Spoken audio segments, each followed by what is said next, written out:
नमस्कार।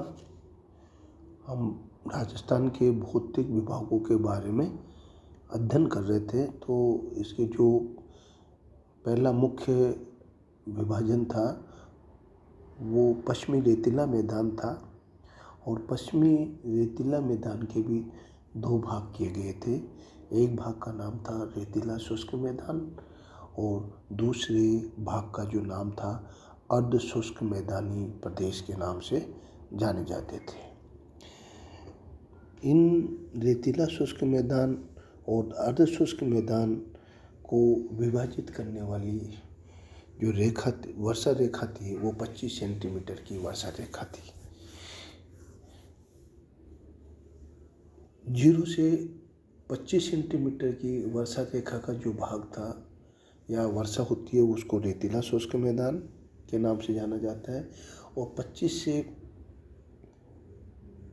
50 सेंटीमीटर की जो वर्षा रेखा है वो अर्ध शुष्क अथवा राजस्थान बांगर के नाम से जानी जाती है। तो आज हम अध्ययन करेंगे रेतीला शुष्क मैदान, सैंडी एरिड प्लेन के नाम उसका अध्ययन करेंगे। रेतीला शुष्क मैदान को दो भागों में बांटा गया था। एक भाग का नाम था मरुस्थली और दूसरे भाग का नाम था बालूका स्तूप मुक्त प्रदेश।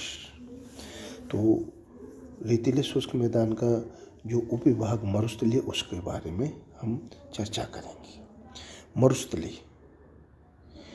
मरुस्थली भाग राजस्थान के बीकानेर, जैसलमेर, चूरू, पश्चिमी नागौर के कुछ भाग और बाड़मेर के 2/3 भाग पर विस्तृत है। पश्चिम में और आगे यह रेतीली और शुष्क मरुस्थली थार मरुभूमि के नाम से जानी जाती है। मरुस्थली प्रदेश की आम विशेषताएं, इस भाग की जो मुख्य विशेषता है विशाल रेत के फैलाव और चट्टानी परिव्यक्त शिलाएं हैं। उत्तर पश्चिम में जुरेसिक के विस्तृत कुछ ऊंचे उठे भाग और यासीन चट्टानें, मुख्यतया चूने के पत्थर की चट्टानें जैसलमेर, बाड़मेर, बीकानेर, चूरू और गंगानगर जिलों में पाई जाती है। इस प्रदेश में बालूका स्तूप एक विशिष्ट भू आकृतिक लक्षण है।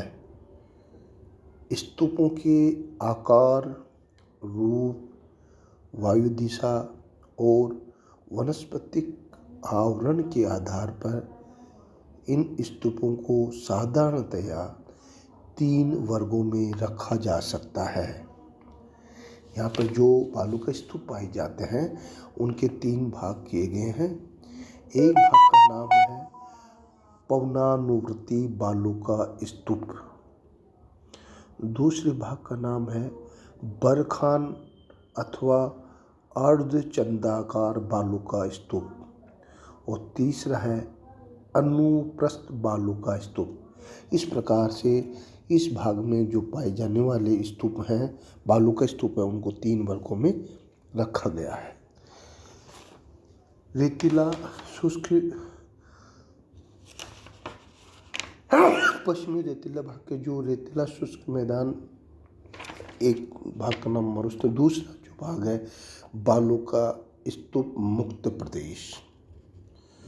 मरुस्थली से लगा हुआ समीपस्थ भूभाग बालूका स्तूप मुक्त प्रदेश जैसलमेर के चारों ओर लगभग 65 किलोमीटर क्षेत्र पर पोखरण तहसील के आधे भाग पर, फलोदी तहसील के पश्चिमी और दक्षिणी भागों पर फैला है।